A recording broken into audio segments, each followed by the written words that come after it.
당신의 노후 정말 안녕하십니까? 예, 김보미입니다. 2018년이 이제 나흘밖에 남지 않았습니다. 올해는 주식시장 그리고 또 부동산 할 것 없이 자산 관리가 쉽지 않은 한 해였는데요. 여기에 노후 안전판으로 여겨졌던 국민연금까지 논란을 일으키면서 국민들의 불안감은 더 커졌습니다.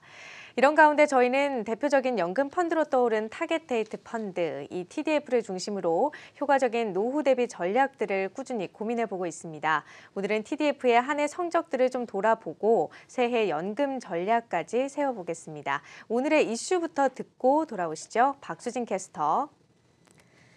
연초 이후 부진했던 세계 증시 속에서 올해 국내 펀드 시장 또한 실망스러운 성적을 내놨습니다. FN가이드에서 집계한 지난 21일까지의 수익률을 한번 살펴보겠습니다. 먼저 국내 주식형 펀드 수익률은 마이너스 19.3%를 기록했는데요. 같은 기간 코스피가 마이너스 16.4%의 수익률을 기록한 것보다 더 낮은 수익률입니다. 반면 선전한 펀드도 있습니다. 국내 부동산 펀드가 4.2%의 수익률을 기록했는데요. 특히 임대형 부동산 펀드가 7%의 높은 수익률을 보여줬습니다. 국내 채권형 펀드 역시 2.6%의 양호한 수익률을 기록했습니다. 그렇다면 장기 투자 관점의 타겟 데이트 펀드 성적은 어떨까요? 삼성자산운용에서 국내에 출시된 TDF의 평균 수익률을 집계했습니다. 안전자산 비중이 높은 2025 TDF의 평균 수익률은 마이너스 5.5%를, 주식 등 위험사전 비중이 높은 2045 TDF는 평균 마이너스 8.9%의 수익률을 기록 중입니다. 같은 기간 주식형 펀드 대비 상당히 양호한 성적인데요. TDF에 대한 더 자세한 이야기 스튜디오에서 이어가겠습니다.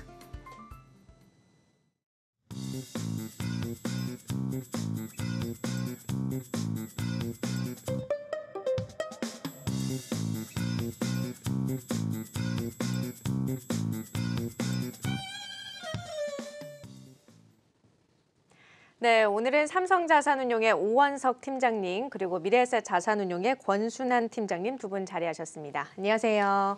네, 반갑습니다. 안녕하세요. 네. 네, 박수진 캐스터를 통해서 이 국내 올해 주식형 펀드와 또 TDF 수익률을 좀 살펴봤습니다. 증시 부진의 여파로 대다수의 펀드들이 좀 마이너스 수익률을 기록한 가운데 이 중에서도 좀 TDF가 좀 그닥 좀 선방한 모습을 보였는데요. 오원석 팀장님, 네, 급락장 속에서도 이 TDF가 좀 상대적으로 안정적인 수익률을 기록할 수 있었던 배경, 그 원인은 좀 어디에 있을까요? 네, 국내에 출시된 TDF는 총 이제 9개인데요. 근데 올해 이제 출시된 2개를 제외하고 올해 TDF의 연간 수익률은 시리즈별로 조금 다르긴 한데요. 그런데 이제 대략 한 마이너스 3.5%에서 마이너스 10% 수준을 보여주고 있습니다. 주식 비중이 높고 또 젊은 사람들이 가입하는 2045는 평균 마이너스 8.9%를, 그리고 주식 비중이 좀 낮고요. 그리고 연령대가 높으신 분들이 가입하는 TDF 2020은 평균 마이너스 5%의 수익률을 좀 보여주고 있습니다. 올해 평균 마이너스 19% 정도 기록한 국내 주식형 대비해서는 좀 상대적으로 좀 좋은 성과를 보여주고 있음을 좀 아실 수가 있고요. 현재 그 표에서 보여드리는 그 TDF와 국내 주식형 펀드와의 성과 차이는 대략 한 9%에서 플러스 16% 정도로 좀 상대적으로 좀 우수한 성과를 보여주고 있지만 사실상 이 두 가지 펀드를 좀 비교하는 것은 살짝 무리가 있습니다. 다만 제가 이 표를 통해서 좀 보여드리고 싶은 것은 TDF도 사실 펀드 중에 하나이기 때문에 당연히 시황에 따라서 성과가 움직이지만, 하지만 그 TDF들의 기본적인 투자 방법인 주식과 채권의 분산 그리고 글로벌 분산 투자로 인해서 하락장에서는 좀 상대적으로 좀 더 우수한 성과를 좀 보여준다는 것하고요. 그리고 연령별대에 따라서 수익률이 차이가 있다는 것입니다. 즉 장기 투자에 있어서 변동성을 관리하는 데 있어서 TDF는 좀 탁월한 퍼포먼스를 가지고 있다는 것을 좀 말씀드리고 싶습니다. 네, 계란을 한 바구니에 담지 말라라는 말도 있듯이 좀 여러 자산에 분산 투자하기 때문에 다른 펀드들에 대비해서 좀 상대적으로 안정적인 성과를 내고 있다라고 설명을 해주셨는데요. 그리고 또 TDF가 장기 투자에도 또 유리한 투자 상품이다라고 설명을 해주셨습니다.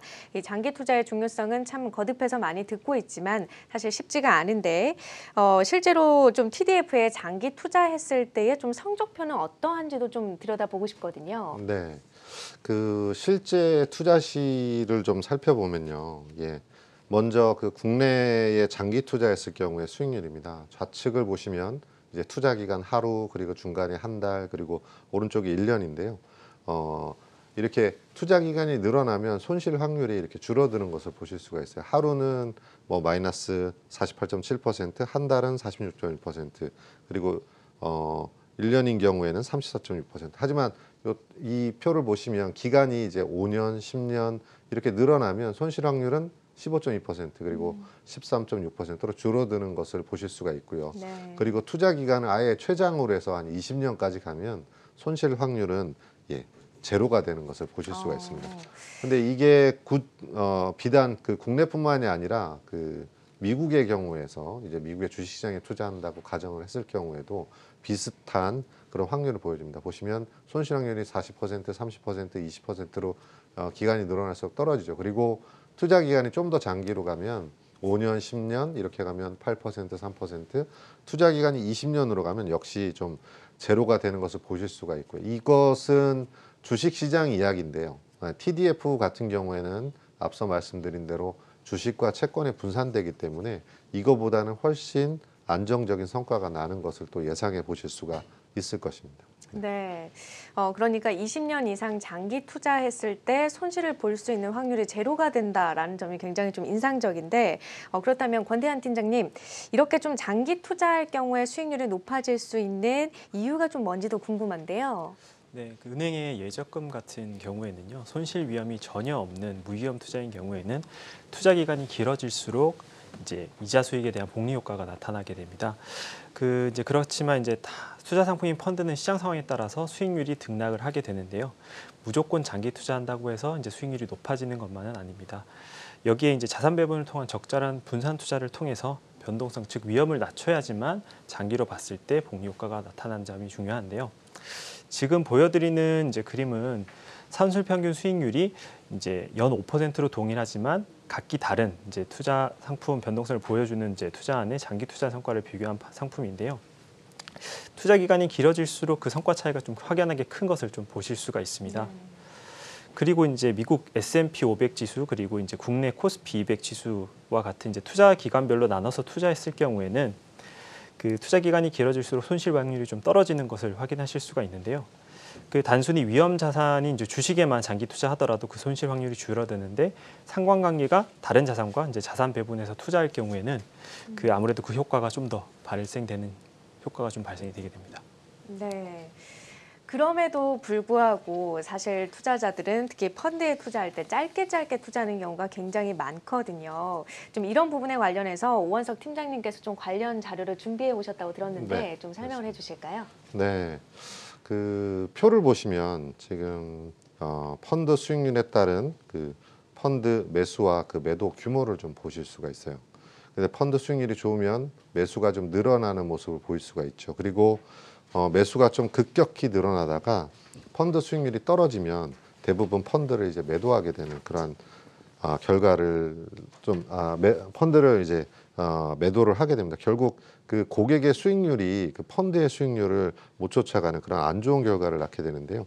이것은 그 상품이 뭐 좋고 나쁨에 대한 이야기를 하기보다는 투자자의 행동에 기인한 것이라고 좀 할 수가 있고요. 가격이 오르면 뭐 당연히 매수를 했다가 가격이 떨어지면 급하게 좀 매도를 하면서 손실을 확정해 버리는 그런 우를 좀 대다수의 투자자분들이 많이 좀 범하고 계신 겁니다. 과거에 그 마젤란 펀드의 수익률이 연평균 한 29%가 났고요. 그 매년 그 플러스의 수익률이 났음에도 불구하고 투자자의 절반 이상이 손실이 났다는 사례는 이 단기적인 수익률에 집착해서 그 매수와 매도를 반복하는 것이 얼마나 좀 좋지 않은 결과를 나타내는 거에 대해서 아주 그런 좋은 예라고 좀 말씀드릴 수 있겠습니다. 네. 그리고 장기 투자를 함에 있어서 뭐 가장 좋은 상품은 그 변동성 관리가 잘 되고 있는 상품인데요.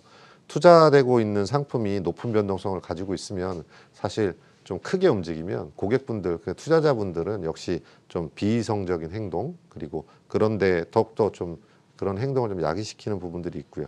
그런 점에서 TDF는 그 장기 투자를 하려고 하는 투자자들에게는 아주 최적의 그 상품이라고 할 수가 있겠습니다. 표를 보시면요. TDF는 다른 상품들과는 달리 과거 10년간 펀드 수익률이 고객의 수익률이 훨씬 더 펀드 수익률보다 그런 높은 결과를 보여줬습니다. 아까 말씀드린 대로 일반적인 투자자의 같은 경우에는 펀드의 수익률이 고객 수익률보다 더 좋거든요. 그런데 이거 TDF는 그 반대의 결과를 좀 보여주고요. 즉 이러한 TDF의 기본적인 투자 방법들, 장기 투자, 글로벌 분산 투자, 주기적인 자동 리밸런싱, 생애주기 투자를 기반으로 한 변동성 관리를 통해서 고객의 아까 말씀드린 그런 비이성적인 행동들을 제어해주고 단기적인 수익률보다 아주 먼 그런 장기적인 결과에 집중하게 함으로써 투자자들이 좋은 성과를 좋은 성과를 낼 수 있는 그런 확률을 높여준다고 할 수 있겠습니다. 네. 그렇다면 이번에는 미래와 삼성 각 운용사의 TDF 상품 특징을 통해서 올해 시장에서 좀 어떻게 선전할 수 있었는지 그 배경을 좀 살펴보려고 하는데요. 권태한 팀장님은 앞서 자산 배분의 좀 중요성을 굉장히 강조해 주셨는데 미래에서의 TDF 상품은 좀 자산 배분이 어떻게 이루어져 있는지 좀 설명을 해주실까요? 네. 올 한 해는 이제 대부분 투자 자산 가격이 하락하는 이제 그러한 시장 환경이었는데요. 그만큼 좀 투자하기 환경이 어려운 상황이었습니다. 이제 그러다 보니까 개별 자산과 상관계수가 이례적으로 좀 높은 시장으로 분산 효과가 이제 작동되지 않았기 때문에 자산 배분 효과가 거의 이제 그 시장 하락을 방어하기 쉽지 않았었던 그런 상황이었던 것 같습니다. 이제 어려운 환경 속에서도 상대적으로 이제 미래에셋 전략 배분 TDF 같은 경우에는 위험 자산 투자 비중이 좀 유사한 이제 글로벌 주식 혼합형 상품과 이제 수익률을 비교해봤을 때도 상대적으로 좀 양호한 성과를 좀 보여줬는데요. 그 수익 원천에 따라서 이제 전략을 배분하여 투자한 영향으로 좀 수익을 하락에 이제 방어하는 효과가 좀 있었습니다. 그리고 일반적인 TDF는 이제 시장 변화에 따라서 국가별 및 자산별 비중으로만 이제 투자를 하는 그런 이제 조절하는 구조였지만 전략 배분 TDF는 두 가지 단계를 거쳐서 비중 조절을 좀 하고 있습니다. 그 중기적으로는 시장 국면별로 그 네 가지 전략들로 유연한 전략 배분을 좀 시행을 하고 있고요. 단기적으로는 이제 지역, 국가 그리고 시장 국면별로 이제 그 다양한 스타일별 비중을 탄력적으로 좀 운용을 하고 있는데 올 한 해는 이제 중단기 전략 모두 시행이 됐었던 좀 한 해였던 것 같습니다. 네. 또 궁금한 점이 있다면 올해 초부터 경기 하강에 대한 우려가 계속적으로 좀 확대되고 있는데 이 TDF 운용에도 이러한 경기 흐름에 대한 반영 이런 것들이 좀 반영이 될 수 있는지도 궁금한데요. 네. 그 2018년도의 경우 이제 금융위기 이후에 회복 국면 및 확장 국면을 좀 거치면서 꾸준히 상승하던 시장이 이제 미중 무역 분쟁을 비롯한 이제 여러 가지 이슈들을 통해서 그 2019년 경기 둔화에 대한 우려로 그 경기 후퇴 국면으로 좀 이어지지 않을까 하는 이제 그런 이제 걱정스러운 이제 그런 전망들이 많은데요. 이러한 시장 환경을 좀 반영을 해서 이제 확장에서 후퇴 국면으로 형태로 이제 가는 전략 배분의 움직임과 영역을 좀 구체적으로 말씀을 드리도록 하겠습니다. 네. 그 첫 번째로는 이제 전략별 비중 변화입니다.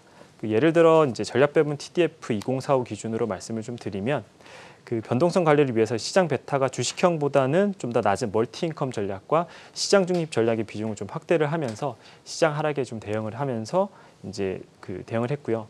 특히 이제 멀티인컴 전략 내에서 부동산 인프라 혼합자산 펀드의 이제 연초 이후 수익률이 5% 이상의 수익률을 기록을 하면서 성과 하락 방어에 좀 주요한 역할을 하였습니다.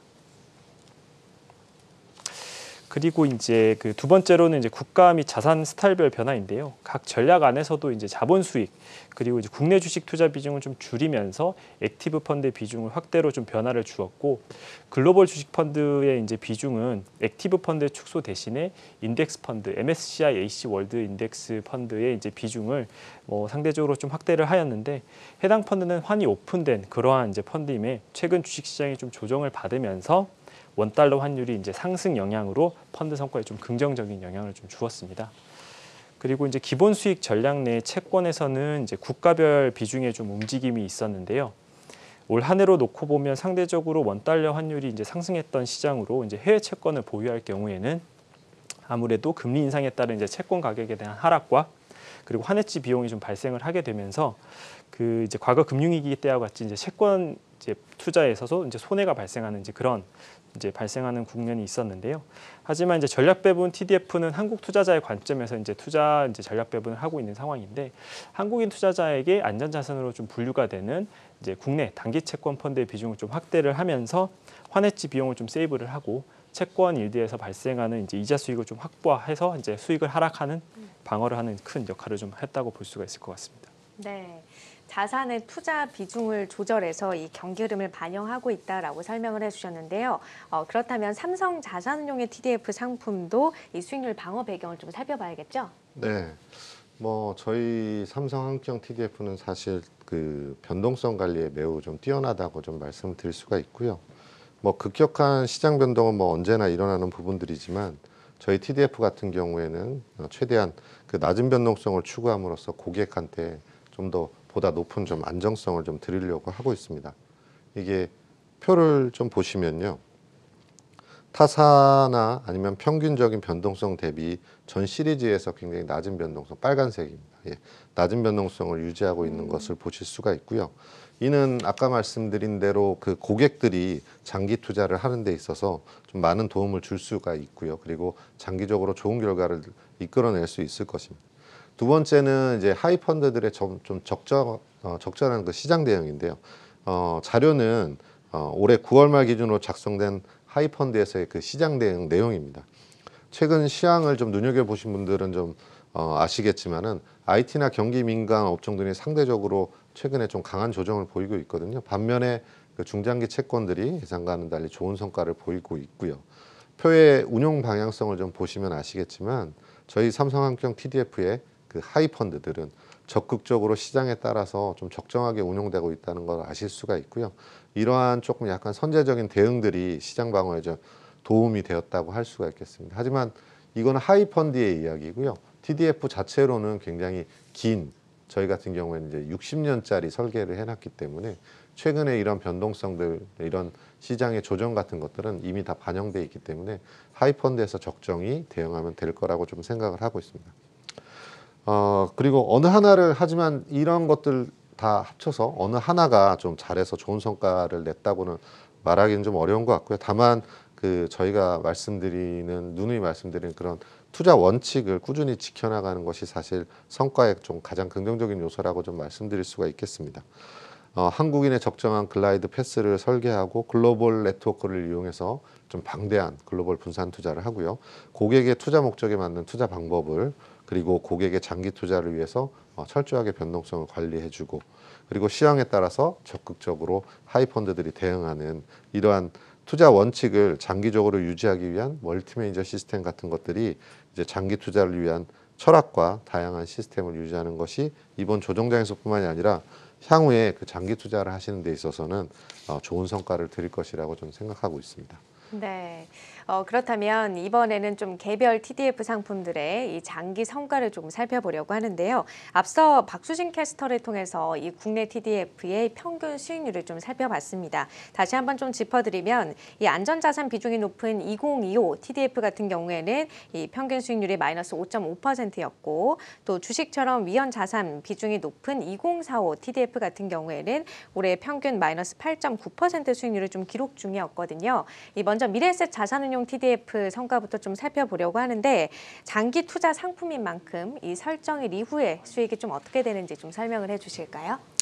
네, 최근 이제 계속된 미국 이제 외 글로벌 주식 시장의 급락 여파에도 불구하고 전략 배분 TDF의 2017년 3월 13일 최초 설정 이후에 2018년 12월 24일 이제 수익률 기준으로 봤을 때는요, 5.5%에서 4.4%의 수익률을 현재 기록을 하고 있으면서 TDF 상품 중에서는 이제 동일 기간 수익률로 여전히 선두를 좀 달리고 있는 상황인 것 같습니다. 그리고 또한 이제 위험 대비 수익률을 한번 또 비교를 좀 해보면요, 그 역시 TDF 상품 중에서도 이제 동일 기간 성과로 가장 높은 운용 성과를 이제 시현하고 있는 상황입니다. 네. 그렇다면 삼성 자산운용 TDF의 성과도 좀 살펴봐야겠죠. 네.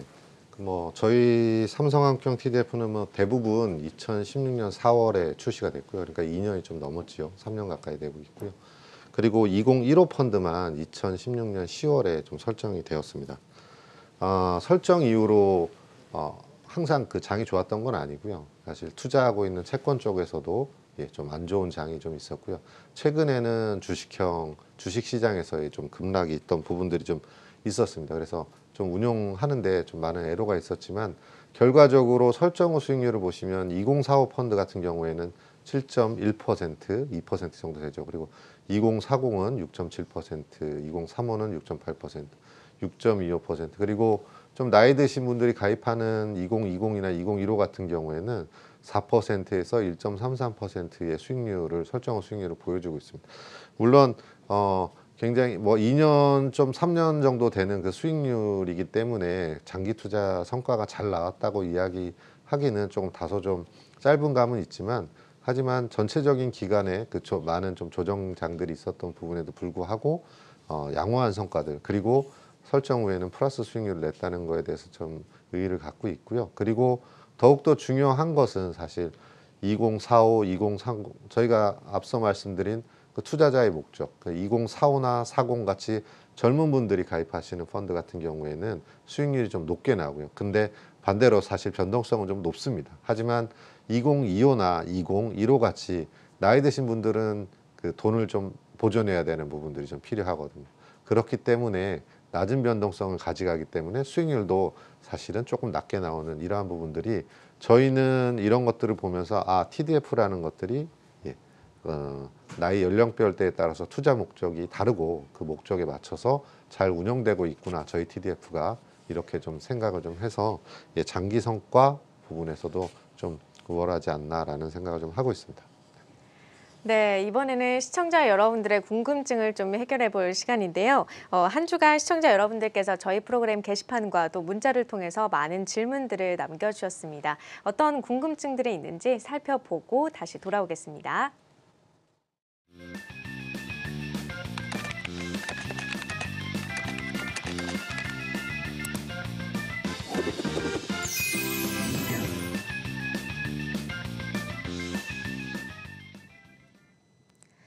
네, 무엇이든 물어보세요 시간입니다. 첫 번째 질문인데요. 새해 자산 관리를 시작하고자 계획을 세우고 있는 40대 직장인입니다. 현재 손실 중인 주식형 펀드를 정리하고 TDF에 가입할까 고민 중이라고 하는데요. 이분 어떻게 하는 게 좋을까요? 네, 펀드를 투자하는 데 있어서 또 참 어려운 것이 환매 타이밍입니다. 내 수익률이 마이너스 20%, 마이너스 30% 이렇게 빠지고 있을 때 과연 장기 투자로 끌고 가야 되는 것이 맞나라고 이렇게 고민하시는 분도 계시는데요. 이 부분은 저도 참 궁금하네요. 오원석 팀장님, 이런 분은 좀 포트폴리오를 어떻게 짜는 게 좋을까요? 네, 일단 40대 분이 주식형 펀드를 투자하신다는 부분은 사실 좀 연령대가 좀 높으신데, 그 주식형 펀드에 100% 투자하신다는 거는 조금 그렇고요. 그래서 어느 정도 좀 포트폴리오를 통해서 안정성을 가져가셔야 되는 부분들이 좀 맞을 것 같습니다. 근데 뭐 대부분 지금 손실이 난 상황에서는 손실 복구를 위해서 주식형 펀드를 계속 좀 가져가시는 분들이 있거든요. 근데 이게 뭐 단기적으로는 그런 대응이 가능하겠지만 장기로는 조금 위험한 부분들이 있으니까 좀 나이대를 좀 고려하신다면 그 TDF 2035나 2030 같은 것으로 좀 변경을 좀 추천드리고요.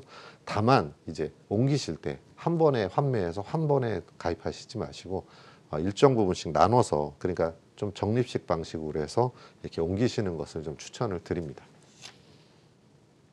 네, 두 번째 질문입니다. 이분은 지난해 TDF에 가입을 하셨는데 증시가 불안해지자 펀드 투자를 잠시 중단했다고 하십니다.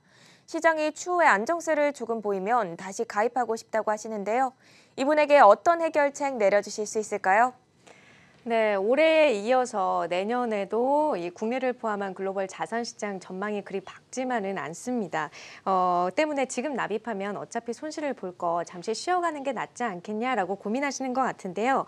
권태현 팀장님, 이 부분에 대해서 좀 답변을 해주실까요? 네. 아무래도 지금 중단을 하셨다라고 하는 부분에 대해서는 개인적으로 좀 안타까운 좀 마음이 있고요. 이제 사실 TDF 상품이라는 것이 이제 향후 이제 투자 목적 자금을 이제 은퇴 시기까지 이제 가져간다라고 했을 때 그거를 꾸준히 불입해야지 이제 TDF의 효과를 이제 가장 베스트로 가져갈 수 있는 부분인데, 사실 시장이 하락할수록 좀 더 매수를 하는 방법이 좀 더 좋은 방법입니다. 이제 적립 투자의 이제 방법 중 하나가 이제 쌀 때 좀 더 많이 사는 방법을 나중에는 이제 투자 성과를 좀 더 결과적으로 좋은 성과를 이제 기결되는 그런 결과로 이어지는데요. 이제 그런 것들을 봤을 때는 현재 좀 불안하신 마음이 있으시더라도 꾸준히 이제 TDF 상품 같은 경우에는 계속 적립식으로 투자를 해 나가시는 게 제가 볼 때는 좀 더 좋은 방법이지 않을까, 그렇게 생각이 듭니다. 네. 이렇게 시청자 여러분들의 질문들을 또 확인해 봤고요. 지난 9월 노후 준비라는 이 공통된 고민을 안고 시작한 이 저희 프로그램이 어느덧 오늘을 기점으로 마지막 인사를 드리게 됐습니다. 오늘의 시장이 급격하게 흔들릴 때 TDF가 과연 어떻게 수익률을 좀 방어할 수 있는지를 좀 살펴봤는데요. 조금이나마 노후를 대비하시는 데 있어서 도움이 되셨기를 바라겠습니다. 저희는 계속해서 더 폭넓은 이 노후 자산 관리에 대한 고민을 안고 진행하도록 하겠습니다. 시청자 여러분, 그동안 시청해 주셔서 고맙습니다.